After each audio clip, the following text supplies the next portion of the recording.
na pesi mbote na yozola nangai na bureau na salon na chambre yozola nanga partout na pesi mbote pour na yondenga nazali koleka na télévision.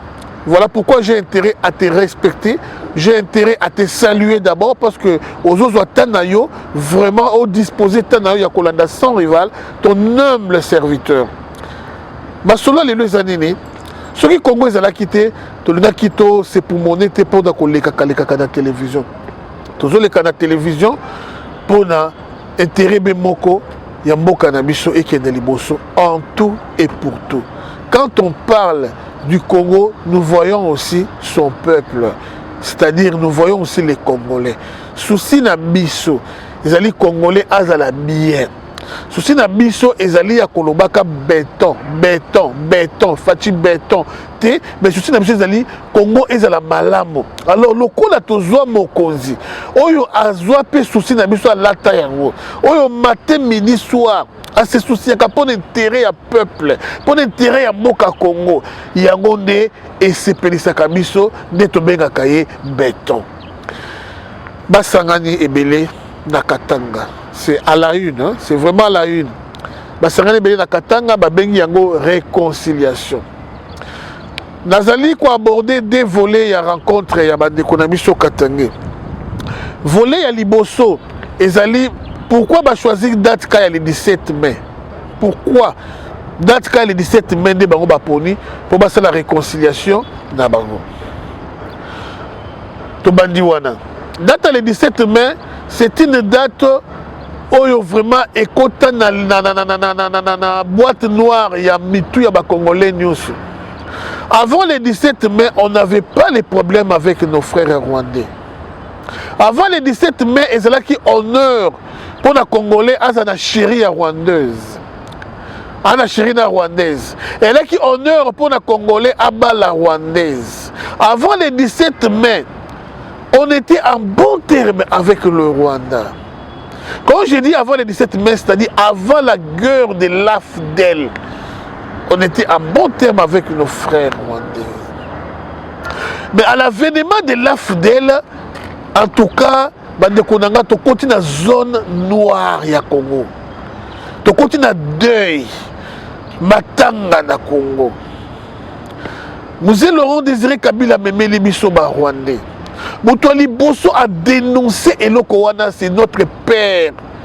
Étienne Tshisekedi wa Mulumba, paix à son âme. A révélé biso que Mzee aina ba Rwandais. Mzee moko wangani. Awangani yango kaina ba Rwandais. Ba leki na ba télévision ba kakudi ba tumio yaki na bango ba wangani ki baina ba Rwandais. Ti Mzee Etienne akeye moko kokutana Mzee. Pour ayebisa ye oyo ifala yebisa ye contre ba Rwandais. Ba Rwandais ba moyi papa Etienne Tshisekedi akutana na Mzee. Et alors Etienne Tshisekedi Bimi a sali déclaration.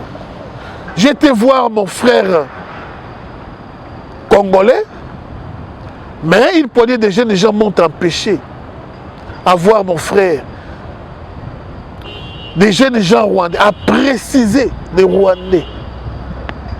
Quand il a dit lobby nango Etienne Tshisekedi a sali déclaration lobby, nous demandons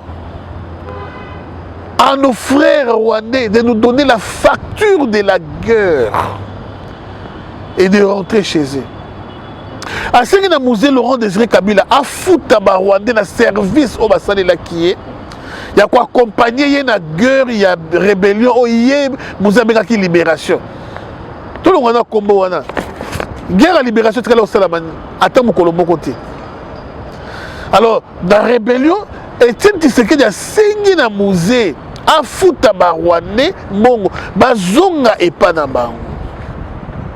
Mzee a traité Etienne Tshisekedi d'un malade. A traité malade.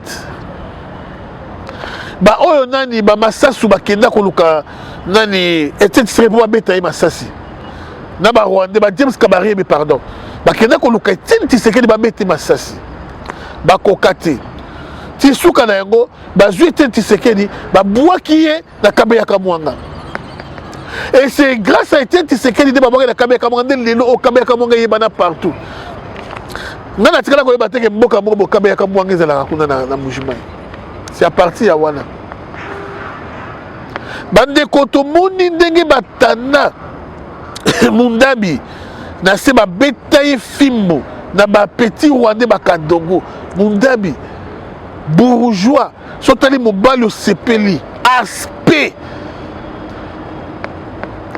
oza ko diriger grand hôtel ba betaye ba Fimbo to mona ba jeune Rwandais ndenge ba beta bana miki ya ba 12 ans 13 ans 14 ans mane ba obeta kikunda ba Fimbo mane ba beta Jean-Pierre Bemba ba Fimbo na hôtel na Kimawa et pardon Janou Bemba papa na Jean-Pierre Bemba ba Fimbo et ça linga passe ba dignitaire na surtout ko banga ko respecter pour tout quoi Janou Bemba les patrons des patrons on est là qui patron il y a tous les entrepreneurs Janou Bemba mais ba petit Kadogo ba qui na respect ya mutute ba Kadogo ba qui na respect à ta mon côté ya ba autorité. Et alors ba Rwandais ba côté ba service nyos. Moi aussi j'ai étudié avec un Rwandais na Chibashi parce que dans la section mais là j'ai fait le latin philo. J'ai aussi fait l'agriculture parce que dans les ma docteur vétérinaire pour ne pas dire agronome. À l'université na ma docteur vétérinaire mais dans l'humanité c'est pas agriculture, agronomie. Après les au latin philo, j'ai étudié avec un Rwandais. Les lots Rwandais. 3 mois quand il y a rébellion. Après qu'on compte à Fidel Bakoti, naïe pas y nakati, il y a Fidel Abimi congolais. Si les lots oyo, cacha congolais. Président Fachi a commis une difficulté mon nene. Il y a qu'on vidé ba Rwandais na Congo. Ba Rwandais oyo. Bana semence à détruire le Congo et non des Rwandais au baï na bango ba paya des ba Congolais ba na France des ba Congolais ba na Djobourg na Cape Town na Londres un peu partout des ba Medina baza na Hollande ba vandi kimia et non rien à voir avec ba autochtones ou ben rien Congolais libana mboka zo vakina occupation na ye Azoluka Yakolia, il y a continué la famille, c'est tout. Mais ce n'est pas le cas avec nos frères rwandais. Service dans la police, bakoti, dans l'armée, bakoti, dans la sécurité, bakoti, dans le renseignement, bakoti. Okobimisa bango ndenge nini. Bandeko na ngai Fachi, et mon avant na okili mawa. Na okili mawa. Et c'était le 17 mai, jour où Mboka na biso et connaître occupation. C'est le jour officiel de l'occupation au Congo. Et comment expliquer journée officielle de l'occupation du Congo? Tout comme à fêter yango. Erreur grave. Le 17 mai, tu fais la bande qui misalate. Fête ya libération, bande konanga. Fête ya occupation, matanga ya occupation, tout fête ya libération. Papa nanga tchelanga ta titre ko. Le 17 mai, matanga ya occupation, tout fête ya libération. On ne sait plus sur quel pied danser. Quoi de bon? Oyo musée memeli biso, quoi de bon? Boye bisanga depuis le 17 mai 97. Ti na temps oyo président Fachi du pouvoir. Nini ya malamu oyo musée a memeli biso. Le monsieur en soi n'était pas animé de mauvaises intentions. Il y a combien de Rwandais qui ont occupé Congo. Ce n'était pas ça, sa vision. Mais il a utilisé les Rwandais que Basungaye Bengana le dictateur Mobutu afin qu'avant de sa vision ya malamu na Congo, Mouzé dans quel esprit, c'était un nationaliste Congo et Bongaïs à la malamu. Mais il avait du mal à dribbler ses collaborateurs rwandais. Il avait du mal à le faire. Pourquoi? Au lieu de s'associer à son frère Kissa Singandu, qui était très éveillé comme Lumumba, mais Mouzé s'est débarrassé de Kissa Singandu pour faire plaisir aux Rwandais. Et à son tour, il n'avait pas de collaborateurs forts qui pouvaient faire face aux Rwandais. Il n'en avait pas. On a dit collaborateurs 50% congolais. On a dit collaborateurs 40% congolais. On a dit même à Hérodia, tu vois qui est 50% sénégalais. Hérodia. Collaborateur Nini, Mouzé qui n'a fort, qui pouvait faire face aux Rwandais. Nani? Kakudi est politicien. Kakudi a fait un serveur dans la ambition de politique. Et ça n'a aucun tout. Et là, on ne rien de politique dans Kakudi. CV0. C'est ainsi qu'ils sont morts dans le secret d'État dans le boumou na bango. Zamba ko tinda bino li felo ndenge bozawana. Na ba héros dia nyoso ba kufi dans le secret d'État dans le boumou na bango. Au lieu de vous dégager de tous ces secrets, bon kufi nango. Et dit qu'à peine il est temps au sein point de presse. Bimisa ma vérité nyoso o esengeli ko bimisa. Parce qu'on ne sait pas les jours il y a le o muto kufa katoye bakate. Nous accompagner Kabila dans le pouvoir. Nous musée. Il est temps de dire la vérité au peuple congolais. Il est temps. Nous avons passé makasi komona procès ya Tchebeya. Bakateli Christian wana prison à vie. Et ceux qui 20 ans sont combien? Bakateli sous bamisusu wana. Mais le véritable commanditateur. Bon, les cabos. Pour la constitution, et le biango, boutika ko, boutika. Et ça passe comme on a bakateli nani, maman oya policière nani, maman oya policière de ko Josué Sungangai, oya maman Roxiti Manga, maman Karine. C'est difficile, maman katelier. Mais maman Karine peut, on va le mettre dans Chiloua, Chimbuluntuntu, hein? Au lieu de dire, de citer le nom du commanditaire, Nani a tinda que mon maro Sitima, Nani, oui, bien. Bon, Vandikabo, bon, tika papa m'a défapé, mais à zo régner, à régner, Mino Moussa Kaba prison, Mozama Mandrandel, Mino, Mozama Mandrandel, Mandrandel a mouni bâti poison, Moyeko, Andimi na ye, poison bâti la qui m'a loula, Andimi na ya mela, Amela ni poison koufa, Mozama Mandrandel, Mino. Bah, Congolais, vraiment. Yango de komoko na diaspora de komoko yemba zembu ya congolais oza zoba zoba baza ko mobilo lokola babwa congolais oza zoba on veut di kimia kaka sap congolais oza zoba on veut di kaka kikimi wa mobilo kaka masanga congolais oza zoba ayemba zembu wana nikola biloko wana ba sud africain tant to saba mama ba désolé d'Afrique du Sud pour biso to bali ba combat l'Afrique du Sud. Tant tout ça, maman n'a pas des zones, c'est quoi c'est ça? Beaucoup de nos des zones à bon à la mino. Vous avez lâche, vous avez naïf.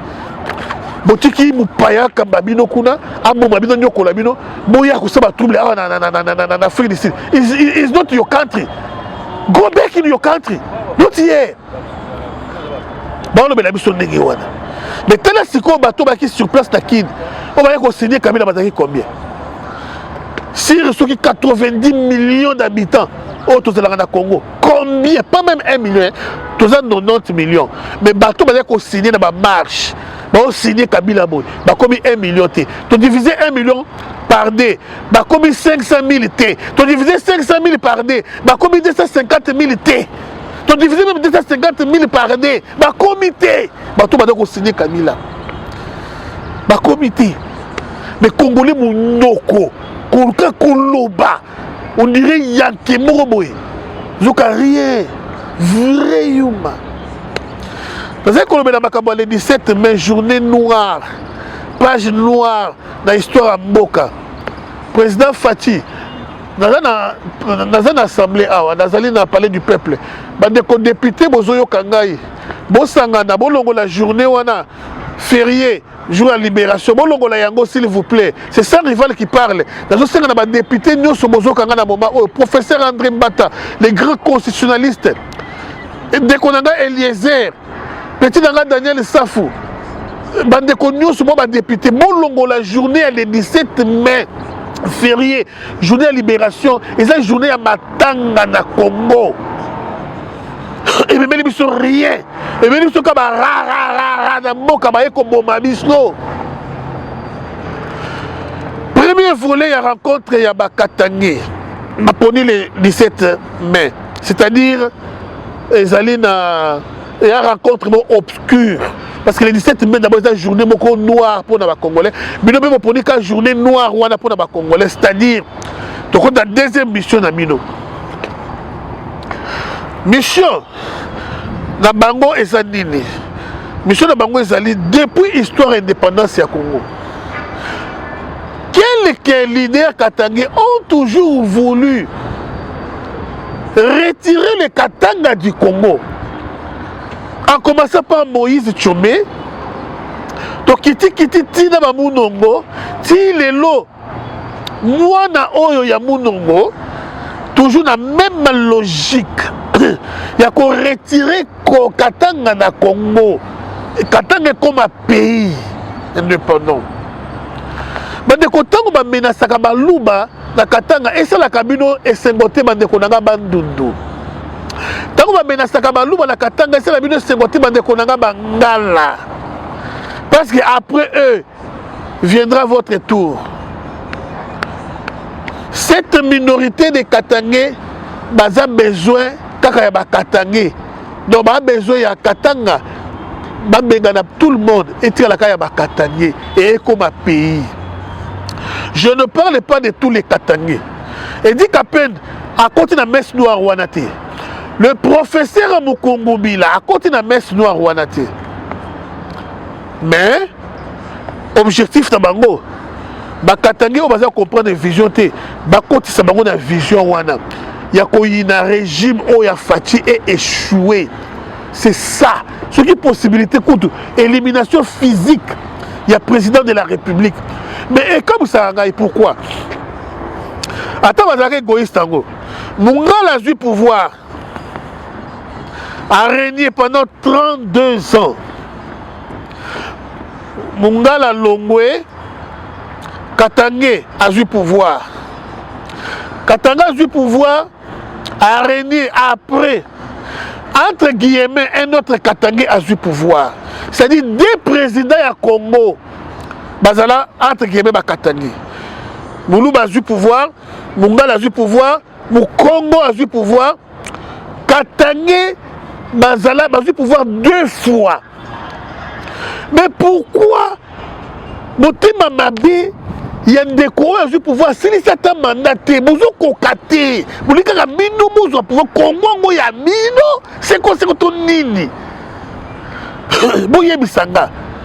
Fier ngo ya nini ya Jekamine, oyo Katumbi ya sa teka Jekamine, un bombage de Kamine, fier ngo ya nini, bandeko na ngai. Oza musapi na kati ya loboko, oza utile. Mais Moussapi Payeba, l'île soit utile, l'île sous Payeba, Zolo aza utile, Zolo Payeba, Mounoko aza utile. Les fois où on a dit que Ngaï Misso est plus utile que les cagnots sur Missapi, ma colomanité. Parce que Yomi soit utile, le mois a dit qu'il y a une victoire. Quelle est la victoire Yomi soit utile? Soit comme une victoire n'engagée. On a besoin de coloter. On a besoin de comprendre. Tango babenganaka bamindele na Zimbabwe kweya ekufa Zimbabwe akala yaka blague te avec le blanc to babengani ka mindele Zimbabwe kweya bososola tango babenganaka baluba na Katanga avec Baba Kyungu Katanga ekweyaka Katanga ya tawana na lelo ya ndenge moti bato baoluka place biloko kosomba bato baosomba baloteka biloko bazati bandaku ya kofutela soki ezalaki $300 ti $10 bozwa baclient te bozwa balocataire te. C'est que les gens ignorent. Continuons. La réconciliation. Bon, puis ça va comme réconciliation. Il y a réconciliation quand il y avait division. mésentente, désordre. Parce que bakatange babombalaki mokolo nini, babundaki mokolo nini, babembanaki mokolo nini, oyokaki o babemba boyebisanga komo batribu mosu ya katanga ko biso nayebaka te o babemba na balubakati babundaki 15, yayi 17 morts, yayi 100, yayi 300 morts, toyoka te.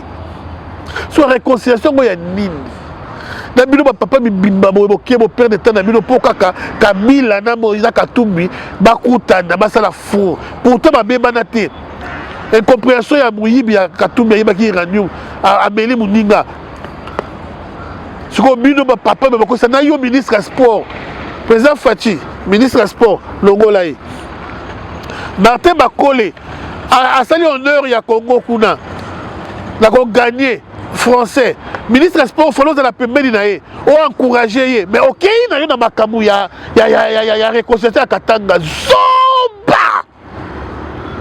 Excusez-moi les termes, ça c'est pas une insulte mais les faiblesse na ye faiblesse otiki na yo muto sali fierté ya boka osundoli ye. Moi, la famille Makambo et la famille Nanga. Junior Makambo, Ilunga Makambo, Martin Bakole, Bazam Batou qu'on a évolué ensemble. Batozala ba ensemble.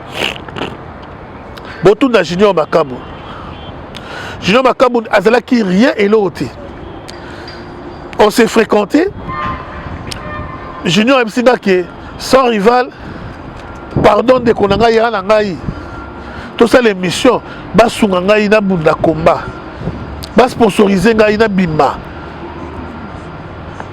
to ça l'émission na Junior Makambo apesanga ata $1 oti azana ngoti ayisinga azana ngoti na okamawa champion Junior Makambo wana bozala kité na Afrique du Sud ta potentialité belé moi mobali makasi mais azangi sponsor. Bouton soutien ya ko sungae manager azati nezate yimo abandonné Junior Makambo to sololi à se confier na Zambé à se confier na basali ya Zambé. Junior Makambo Zamba tomboli un homme très humble je vous dis à ça na protocole on est basé à peu sur place na protocole Junior bozongo na champion du monde Zamba ya tomboli Junior akomi o ya komi wana lelo. Alors, ministère ya sport, la veille à combat à Junior Makambo, il s'est plaint, il a pleuré. Ministère et salarié pour naïe. Et soutenir été et accompagner été dans l'entraînement, rien. Entraîneur na yo manager, je ne sais pas, a été abandonné ici. Abunda sans yé, Junior Makambo. Mais les oyo. Junior Makambo, a comme ce que vous avez nyonso sa fierté na ye. Ndenge moko na Martin Bakole abandonné. A fait l'entraînement de Yemoko. Abandonné aucune assistance au ministère du sport. Aucune assistance. Mais les gens dans les réseaux sociaux, Martin Bakole. Ministère du sport, au Salinini. Ok, combine dans la Jeannette, dans Katanga, ok. Anzambe, mutoko papo la mbata. Boussara na mboka ya bino, hein? Boussara na mboka makasi. Vous blaguez. Ministère, utubaka katanga mobutu commissaire d'État. Mouton honneur. Ah. Comment tu peux t'humilier, te ridiculiser devant un Katumbi? Katumbi, dis-moi père. Un ex-gouverneur, un ex-ministre, nani apaisé koleka gouverneur et ministre qui pèse. Mais vous n'ayez habité, le ministre est décomplexé. Bokeimo Sangana, Katanga uni contre Fachi. Ce qu'on se peut Fachi, peut batunaye, peut battre la uni. Tobibi Simbokati. Tomomimboka, ce n'est pas bien. Yangon, j'ai toujours salué l'attitude de Yabande Konangaï Kassayen, Nenge ma réagissé à Kate. En tout cas, bravo. jour où Bakasseré va réagir contre l'attaque Nyoso, jour où ça sera le chaos du pays. Et Zamabé. Moment bango na katanga ba réagir ça jamais toka ki na kasa ikuna ba momi pe bakatangi na yoka ngoti ba moment bango kuna na bandundu na veille ya élection na yoka te ki na kasa ba momi ba to bandundu ba c'est vraiment mabe belé na yoka réaction te bandeko bible lobby hein que les saints que les justes pratiquent encore la justice que les saints se sanctifient encore. Beaucoup baka bongo yango bozo kendaka liboso. Bozo komaka ba champion du monde de la boxe. Bozo ko beta kaka bozo la kaka les premiers. Bon inangate, je prends l'attaque congolais. Pour y en a bino ngate. Beaucoup de comment t'ambi ba au 4, bo au col, ba au 4, bo au col, ba au 4, bo au col. Je veux que les Congos soient vraiment un et indivisible. Tolongwe n'a pas joué. Na sepeli na bande konanga ya Afrique de Sud mosale kane toyo kanaki bazo ici concert en co parce que ba comprendre que ba te ba bloquer concert pour na intérêt ya mboka te mais pour na mitema ma b jalousie haine ne ba bloquer ba concert non ils a pour intérêt ya mboka te biso nyuso toujours ka décision na na son rival na tellement na ba faire akobeta te la télé n'a héritier à commettre bah secret monsieur n'a bimi c'est les bines à scandale de ton bongi ça vraiment contre héritier de ton bongi ça contre ferré de les lots au boka ils sont là ferreté de bakunda et kala na yebi niveau to komaka ya combat kanda to komaka ya combat et alors moi na mboka zu pouvoir parce que c'était Kabila dégage. Moi, je suis au pouvoir. Dans mon intérêt à compétition sous musique, tout ça la sérieux, s'il vous plaît. Tout cette musique, pourquoi? Dans l'intérêt, donc, les musiciens, ils métier dans la musique, ils font la Congo, Bongo, pour que se passe au Kéchou, ou un choix à la musique, dans le quoi les gros de. Non, vous m'avez. Ay choix kala esi mate siko motema na ye mabenga ay choix alinga kotsa bino so liboke na ye bope ki sa ba jime ba réussir sa vie na musique bope ki sa ba héritier ba réussir sa vie na musique bope ki sa ba wera ba réussir sa vie na musique nikula il y a jalousie na ye non ça ne passera pas cette fois-ci ça ne passera pas César Angadi tellement en France musique et zonga Maître Donat tellement en Belgique, musique et zonga. Parce que réseau ya kokarga pour cette musique les sous-sauter. Afrique du Sud, nous déclarons devant tout le monde que musique est zongi partout dans la diaspora. Yo nanyo ko pekisa ndeko na yo asala musala na yete. Non, Kabila est déjà parti. Tu diras que toi tu as combattu plus que 100 rivales. Détrompe-toi. Non, on est revenu à la raison. Maintenant, musique est bête.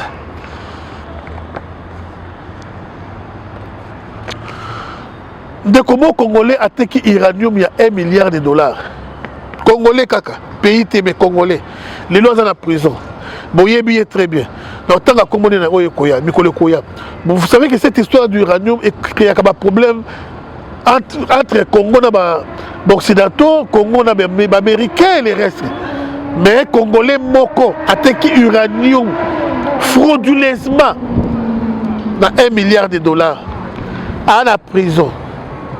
Bakangi pour l'uranium, mais le secret na yezo bimaka.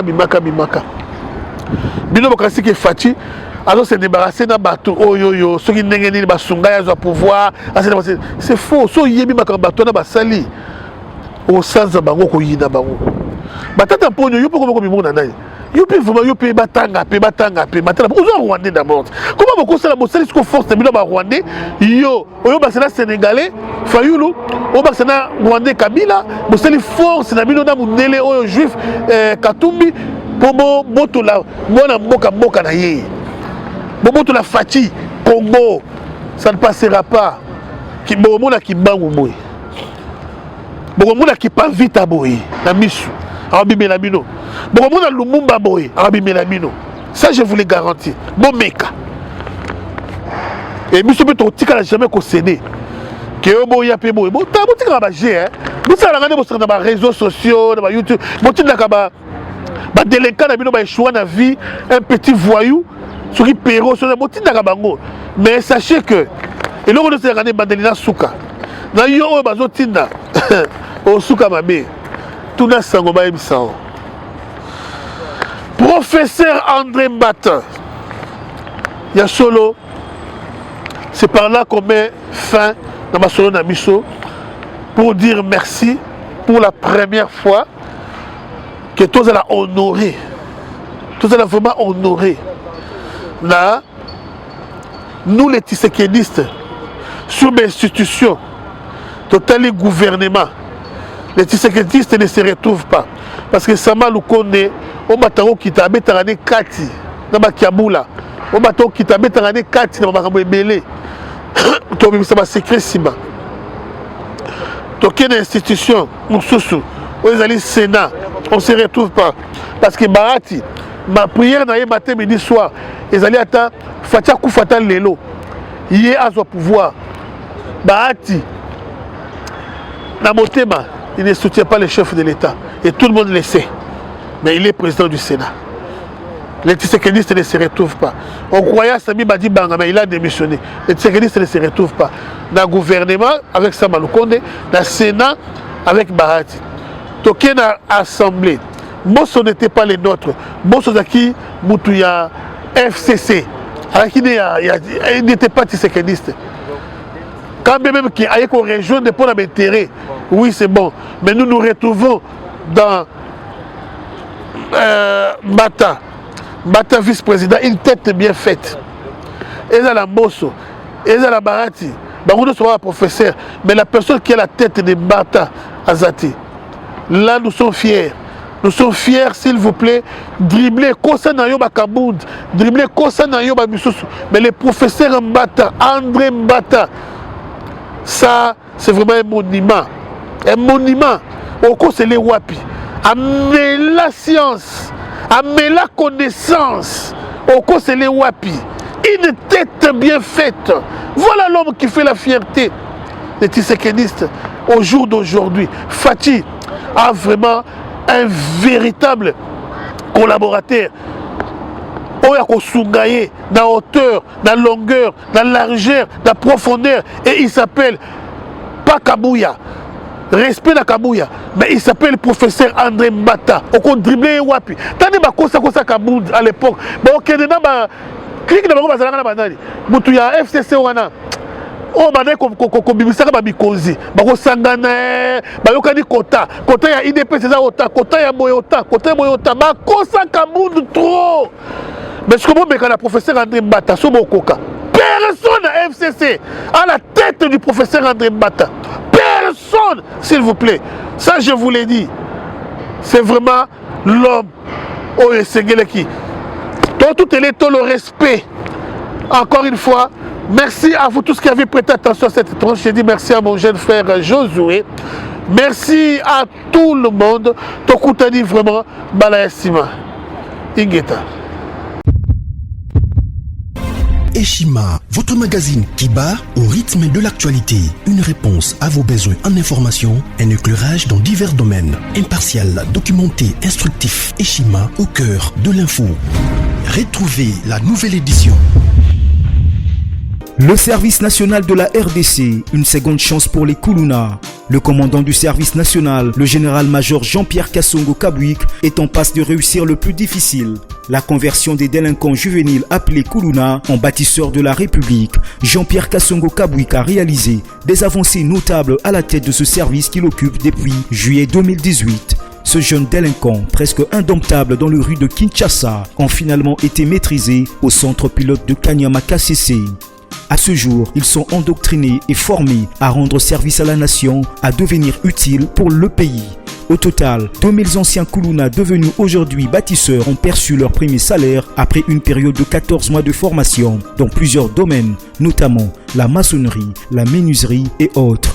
Cette étape a concrétisé la volonté exprimée par le chef de l'État, Félix Tshisekedi, qui prône une autre méthode plus humaine pour l'encadrement de ce jeune brigand urbain et leur réinsertion sociale. Cela à travers la formation pour servir de main-d'œuvre au profit de la République démocratique du Congo.